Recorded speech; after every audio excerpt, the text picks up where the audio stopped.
Assalamualaikum warahmatullahi wabarakatuh. Pada video kali ini, saya dan teman-teman saya akan menjelaskan hasil laporan praktikum berupa video. Sebelumnya, izinkan saya untuk memperkenalkan teman-teman saya. Saya Ferdiana Putri dengan NIM 150, kemudian Muhammad Yasir dengan NIM 151, dilanjut dengan Aisyah Lumairo dengan NIM 157, dan Muhammad Mifrah Husairi dengan NIM 162. Tujuan dari praktikum acara 3 kemarin adalah mahasiswa diharapkan dapat mendeskripsikan gejala serangan penyakit pada tanaman.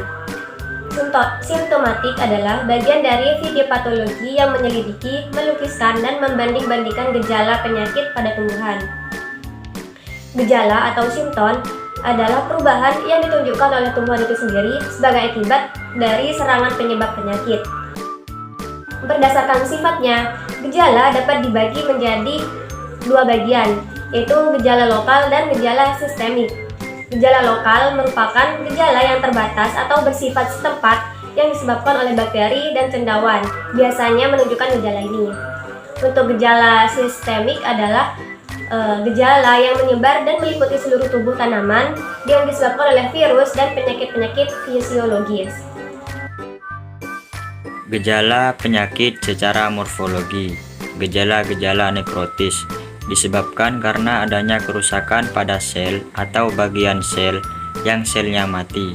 Contoh gejalanya: 1. Nekrose, 2. kolose atau menguning, 3. perforasi, 4. kanker, 5. eksudasi atau pendarahan, 6. busuk atau rotting. Gejala hipoplastis disebabkan karena terhambatnya atau terhentinya pertumbuhan sel.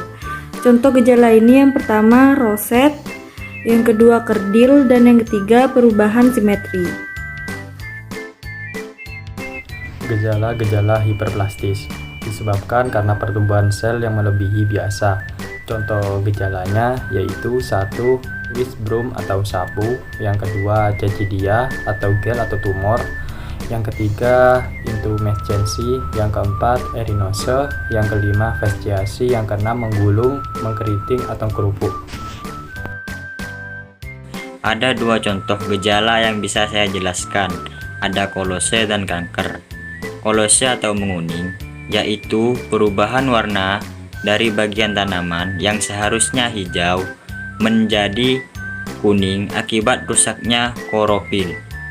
2. Kanker adalah matinya sekumpulan sel pada bagian-bagian yang berkayu atau bagian kulit batang, cabang atau akar yang bersifat setempat.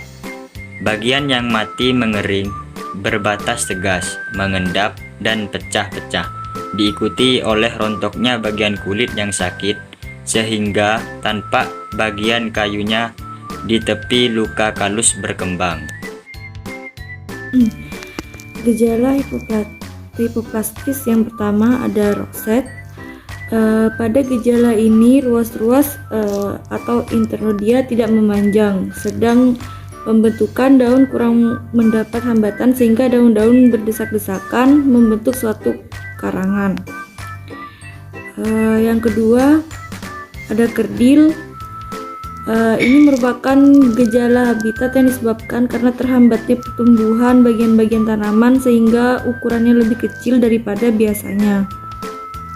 Contoh umum penyakit-penyakit yang disebabkan oleh virus banyak menimbulkan gejala kerdil.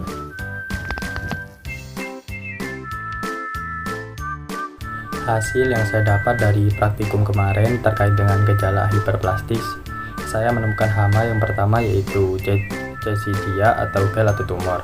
Berdasarkan penglihatan saya, ciri-cirinya yaitu terdapat pembekakan setempat berupa bisul-bisul atau bintil-bintil yang terdiri dari jaringan tumbuhan bersama-sama dengan penyebab, atau dapat juga hanya terdiri dari jaringan tumbuhan saja.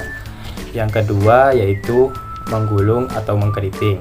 Berdasarkan penglihatan saya, ciri-cirinya yaitu diakibatkan pertumbuhan yang tidak seimbang dari bagian-bagian daun, penyakit yang disebabkan oleh virus Rugatabaci atau Corium solani.